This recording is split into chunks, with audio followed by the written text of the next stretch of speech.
ओडिशा के संबलपुर में होमगार्ड भर्ती परीक्षा के लिए हवाई पट्टी को ही परीक्षा केंद्र बना दिया गया। ए चित्र आम ओडिशा संबलपुर 187 होमगार्ड पदवी 10,000 रु ऊर्ध्व आशायी रास्तार बसिछंती।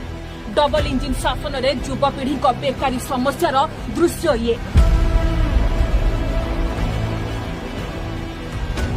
एथि बीटेक एमटेक भली बड़ बड़ डिग्रीधारी आज होमगार्ड चाकरी एयर स्ट्रिप रे बसी परीक्षा देउछंती।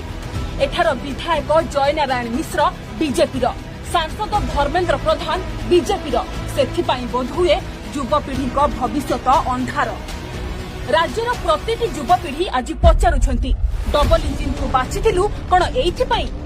मुख्यमंत्री आमर शिल्प आणुछु निवेश आणुछु कही कही फुटाणी मारुछंती, किंतु एठी एयर स्ट्रिप रे युववर्गक भविष्यतर धजिया उडुछि। बेरोजगारीर ए दृश्य जातीय स्तर में ओडिशा को लज्जित कर सारिलानी, किंतु आम सरकार निजर दरमा बढ़ाई दिल्ली रे बंगला तोड़िबारे व्यस्त। पिला बेकारी हुअतु तांकर किछि परवा नाही।